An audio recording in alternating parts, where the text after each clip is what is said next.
So you're very special. We made history. You're super special. You have a purpose here.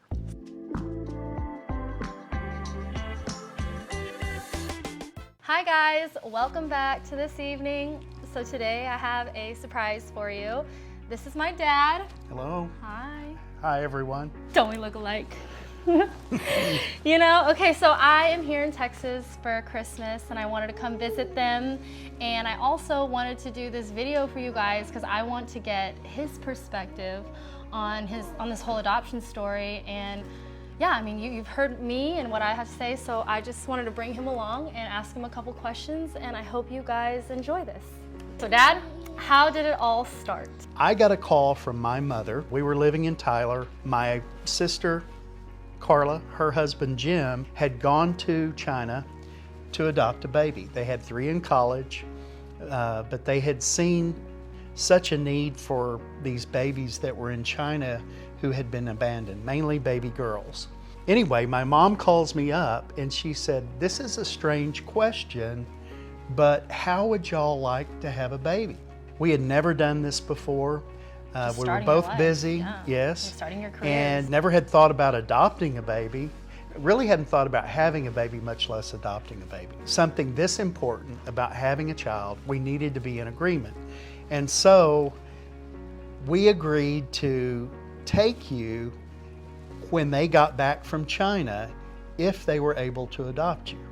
Your sister Yes. and husband were in China adopting their own baby. Yes. And then come to have it, they magically had an extra one. Yes. And they were just like, you know what, I'm gonna call my brother and see if Yes. because I mean, you wanted a souvenir, I guess. I'm assuming So- you were expecting some, That's some, funny you say That's that. not a My baby. wife told my sister when they left, "Would you bring us back a souvenir?" That's me. What had happened was the mother that was supposed to adopt you had backed out. You were very sick. You didn't look like you were going to make it. So what happened, Jim and Carla knew that you were very sick, and God laid it on their heart that they needed to get you out of China and bring you back. In fact, Okay.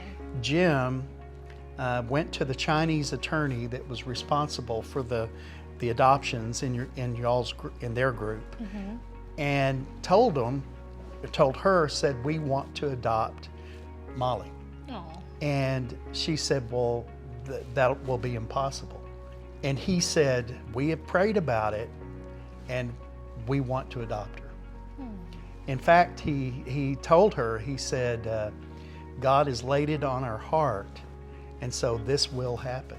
And so began the process. They had 5 days to get you into their, adopt you, even though they hadn't filled out paperwork, they hadn't done anything to how prepare long- for adopting you. They were going to adopt one child, which was Mei Lee, which is your cousin, your crib mate, nothing to adopt you.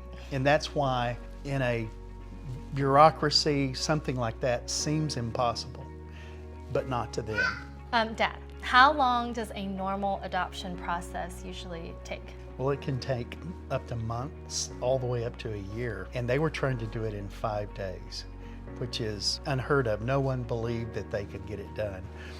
But their faith, they said, it's going to happen. Yeah. They told the Chinese attorney that it is going to happen. One of the adoptive fathers on the trip, he was a Denton County judge. He contacted this friend.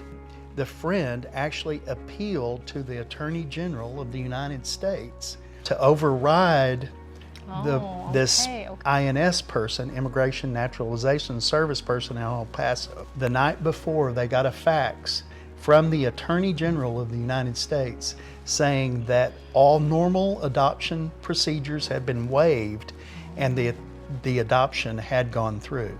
So they were able to take you home. Wow. So it was absolutely a miracle. They actually, when they got back to Guangzhou, they had a party because no children that weren't siblings, no 2 children by one adoptive family had ever gotten out of China except that they were siblings. Really? Yep. So we're pretty, we So made you're history. very special. We made history. You're super special. You have a purpose here. So I guess that's a crazy story. So I guess the common thread is it's a lot of overcoming and a lot of trials and a lot of hardships. And I guess I've been really fighting. Yeah, fighting. I guess that's kind of a good word to use since the beginning to try to be here and You have. you know, You're a live, survivor. and that's Absolutely. crazy. Okay, so I guess one question that's really okay, so I'm here, right? You're here. And where did you guys? Okay, so I guess my question is, do you remember where we first met? Do you rember when? Absolutely. Okay. We had found out 5 days before. That's crazy. Okay, so the come pick you timeline. up. So the timeline is Nana calls you and says, "Hey, we might have a baby for you," and then from that phone call is 5 days, 5 and then you had a days. baby. And then we were picking you up at the airport. I can't even imagine. What was going through your mind? Like, what am I doing to my life? I just felt it was the right decision at the time. Well, that's a good answer, I guess. Saved by the bell. We were extremely nervous, scared. I remember the night before, my wife, Pat, she had sent me to Walmart to buy some things for you. Okay. And I go in there and there's all this baby stuff. And I had no clue what to do.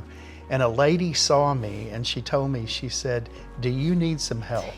And I said, "Oh, could you please help me?" And she did. And she told me things to get.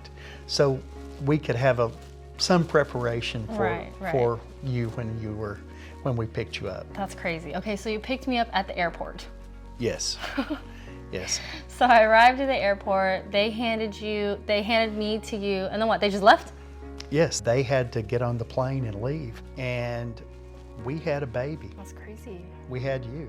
Again, our intention was to foster you until they found a home for you. Got it. Did someone finally want me, or did you finally just say, "Hey, I guess I'm gonna stick with her"? There was a physician in West Texas who they had contacted.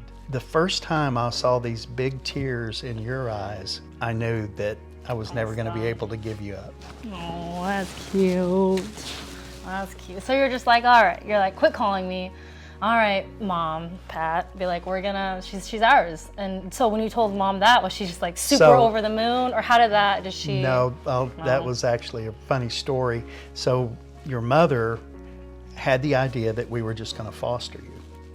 She didn't know that my heart had changed. And so I had gone to work on a Saturday morning. He called me that morning and he said, "When can we come pick Molly up?" I told him, I said, "You know what? We've changed our mind and we're not going to give Molly up. We're going to keep her."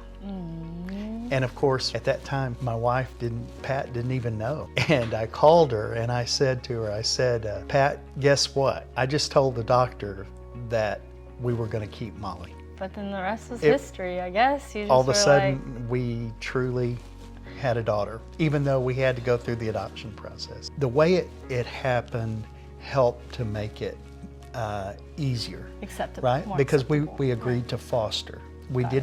I didn't have that pressure of saying, "Oh, I'm going to pick up a baby and that baby's going to be mine." Got it. Right? Yeah, that makes sense. But once we did it, and like I say, those big alligator tears came out of your eyes, I was hooked. Yeah. I mean, you had me by the finger. By the finger, and it was exciting. It was exciting to have a baby. That's good. And you know, we've never regretted the way it happened. Never regretted having you. It's always been you've been such a blessing to us.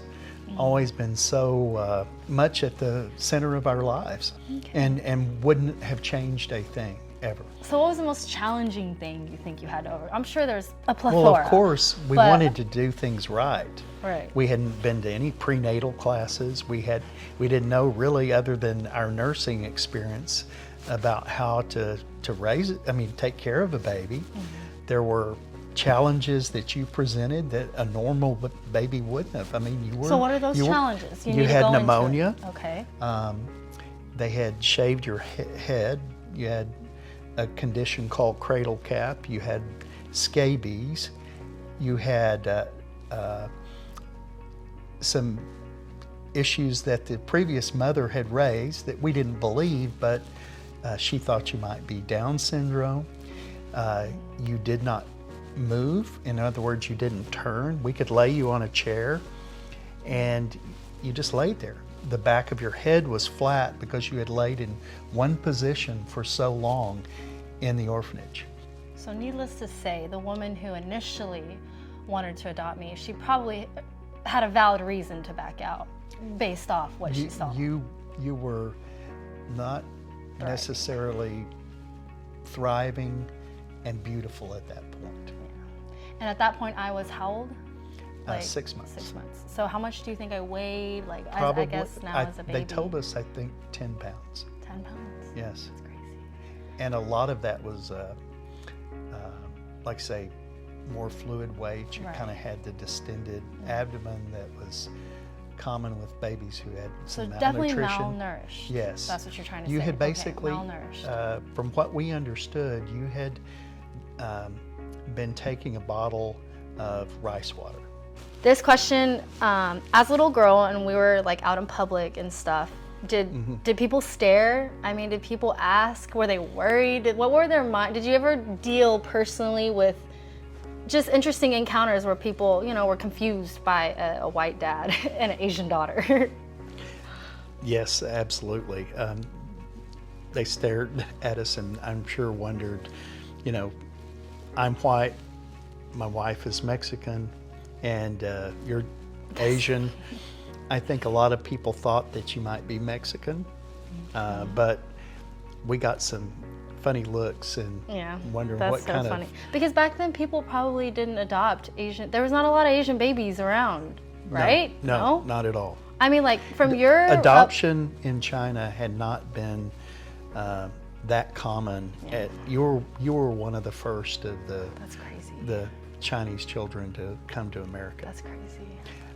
And I also wanted to say that you're going from a baby that could not even turn over, who almost had a failure to thrive, in 6 months, so at a year old, you started walking. You were the happiest little girl that I've ever seen.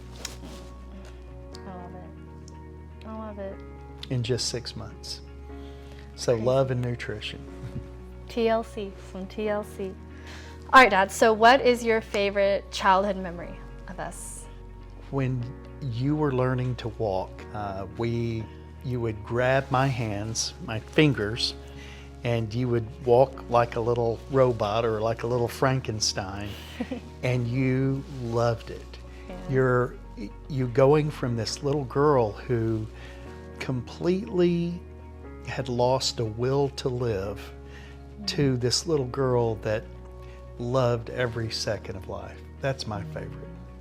So you saw that change. Yes, absolutely. And you saw that change when no one else could or did.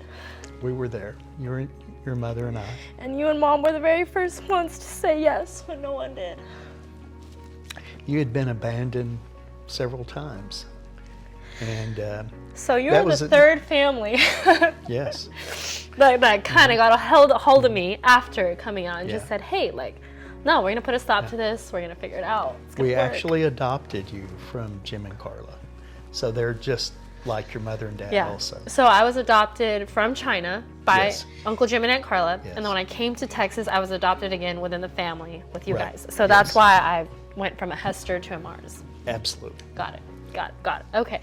And then I guess another question I wanted to ask too however you stitch it in, but when you were going through this, were there top 3 things, or was there things that were super important that you're like, okay, this is my priority to instill in this child and have her learn by the time, just because coming from such a terrible upbringing with, obviously I'm going to have some mental issues, your brain is probably thinking already, preparing like, okay, I'm going to have to prepare for these things. One of the things that your mother and I agreed that we felt like you needed to overcome was that spirit of abandonment. And, you had, again, your original mother in China. Then there was the lady that was supposed to adopt you in China. And of course, then you were given to us, which really wasn't abandonment, but they gave you to us. So I know even as a baby, we believed that you sensed not having someone to really hang on to and to love.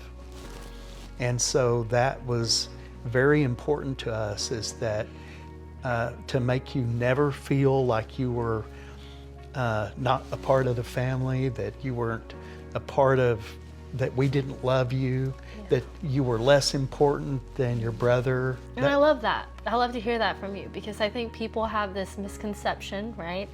That when you adopt someone, that's not your family. That's not your own. That's not your blood. And you touched up on it in the beginning, as especially as a man, that's hard to kind of process and accept and realize. So for you to like really accept that and then fully embrace it is just, it's amazing. I think that's. But is that something that you? Molly, you were always a blessing to us. I know you would say the same thing, that we were a blessing to you, but you were the blessing to us. And so it was very easy. Thanks. Yeah, I feel like life's been very difficult, but if I didn't have the parents I have now, I feel like it would have been a lot worse. Thank you. A lot harder. So I love you, and I thank you for taking. I love you, sweetheart. I love you for taking. I love you for taking a chance, because I think a lot of people are scared to take chances and risks. Dad, well, thank you for taking the time to sit here and just have this conversation and talk to me and share with our friends on here your perspective of this whole adoption process. Absolutely my pleasure, sweetheart. I love it, I love it. Well, thank you guys. If you made it this far, I totally appreciate your time and just watching the video. I love all the engagement and the questions and the comments. Keep them coming. If you'd like to see an interview with my mother or my brother or someone else within the family, let me know, because I think that might be coming up. But thank you for joining us, and hopefully we will see you soon next time. Thank you, Okay. Mom. Bye.